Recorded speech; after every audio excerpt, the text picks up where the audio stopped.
and I am a volunteer with the Sierra Club, very active in supporting Furutani's campaign, and the Sierra Club today is mailing more than 400 letters to its members in the 15th Council District, letting them know about our endorsement of Warren Furutani for City Council.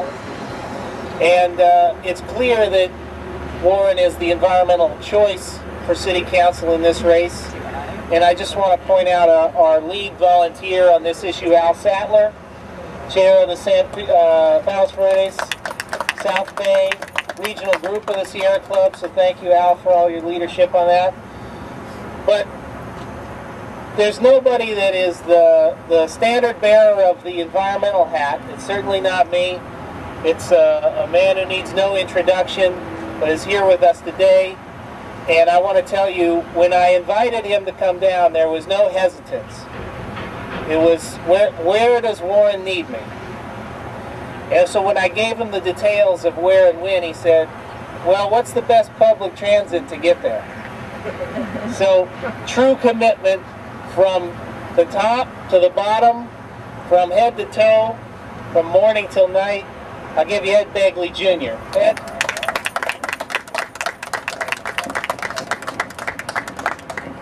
I'm very happy and proud to be here with my friends at the Sierra Club and other environmental activists, local activists, and activists from throughout the region. I've been involved in environmental matters since 1970, and I'm very happy to say that the air quality in the region has gotten better over those years, but the toxicity still remains here around the port. We've got a lot of work to do in the ports, and we're having an undue burden put on the people who live and work here to have this incredible amount of commerce that comes through this area. And there's ways to clean it up. And the Coalition for Clean Air and the Sierra Club have fought to make that happen, to have cleaner ships plugged into the port rather than idling and making a lot of pollution. But we need to go further. What kind of leadership do we need in the City Council? I'll tell you who we need. We need a man who's shown that kind of leadership in the State Assembly. He's shown it at the community college level as one of the trustees there, to have all those green measures put on our wonderful community colleges, to always vote for the environment, to get 100% voting record from the Sierra Club. You don't get that easily. You get that by always doing the right thing. High marks, of course, from the League of Conservation Voters and everybody. Something I've cared about for many years, and I've seen the progress that we've made with air quality through most of the region. I've seen the way we've been able to clean up a lot of the Santa Monica Bay, but we need to go further. We need that kind of leadership, that commitment at the ports, the kind of commitment that I know Antonio Villaraigosa has had as mayor. And who is he endorsing? Of course, it's Warren, a great leader. Do I have the honor of introducing Warren now? Is that something you want to do? I want to do it. I want to introduce the next City Council member from this area here in San Pedro and the area surrounding it. Welcome, please, Warren Furutani.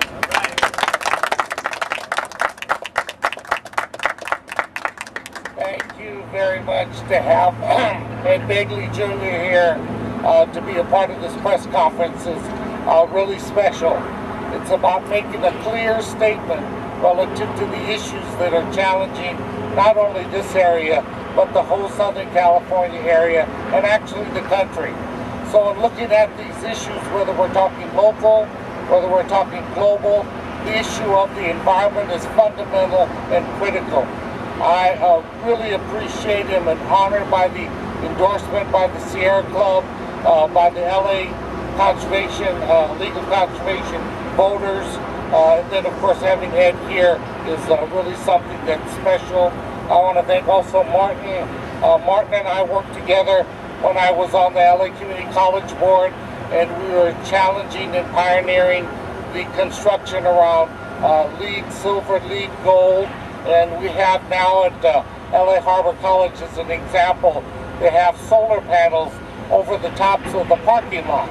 And some people thought they were just being put there for the shade, but really they're generating the electricity. So now the college has its own electricity that runs the whole area and the whole campus. But in dealing with these issues, you can just look at the backdrop behind us. You can look directly to the north and see the refineries, the great port behind us, a lot of industry. And this is not an anti-industry effort. What this is an effort is to work with industry, work with business, work with the community, so that people see and understand clearly the importance of the environment. We were just joking. I saw this picture just the other day about a protest against the smog.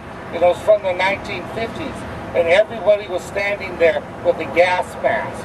So it gives you an idea that yes, through the environmental movement, the conscientiousness of a lot of people like our mayor and many of the businesses and companies of this area, the Clean Truck Act that we have here for the port really has improved the environment. But there's so much work to do. And if you don't believe that, again, just look behind us and look to the north and you can see what kind of situations we deal with. And the problem is relative to health. Health in terms of our young people, health in terms of our senior citizens, health in terms of all of us being able to breathe clean air.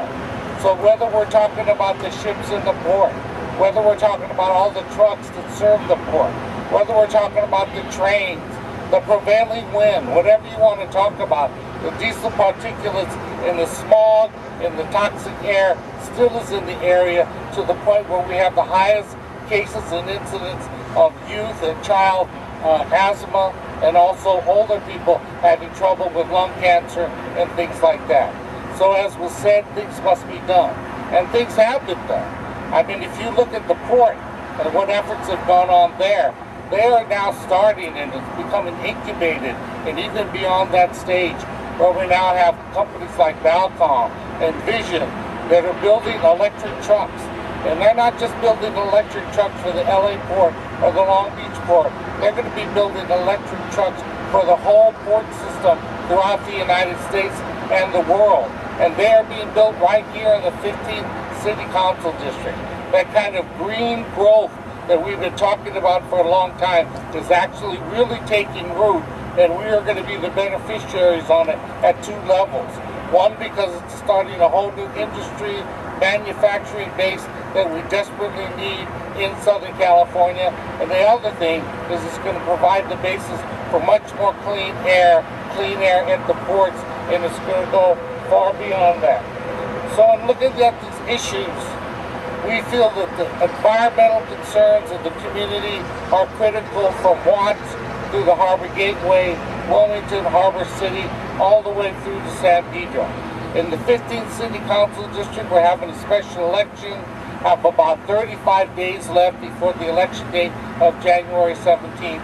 We want to make sure, we absolutely clearly want to make sure that people know that environmental issues, environmental justice is on the agenda for my campaign, it's on the agenda for the mayor's campaign, and we need to make sure that in Los Angeles, in Southern California, throughout the western United States, and the whole country, with the presidential campaign coming up in 2012, environmental issues are key on the agenda, critical, and we have to take a stand. So it's again my pleasure and honor to have the endorsement of the Sierra Club, to have the endorsement of the LA League of Conservation Voters, and I'm just here to say that having Ed Begley here to share this moment is really a privilege, and there's much more work to do, and we look forward to that challenge. Thank you very much.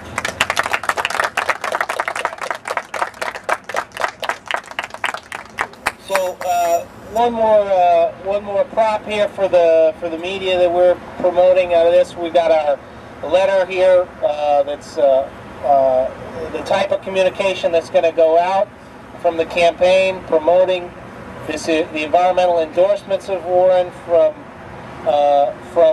Sierra Club and League Conservation Voters. And we're going to sign this out. You want to do the honors for Sierra Club here? Sign that right there. This talks about Warren's experience as an environmental leader and the endorsements made by the environmental organizations that cover so many hundreds of members here in the 15th District and are so active in thank you, Ed.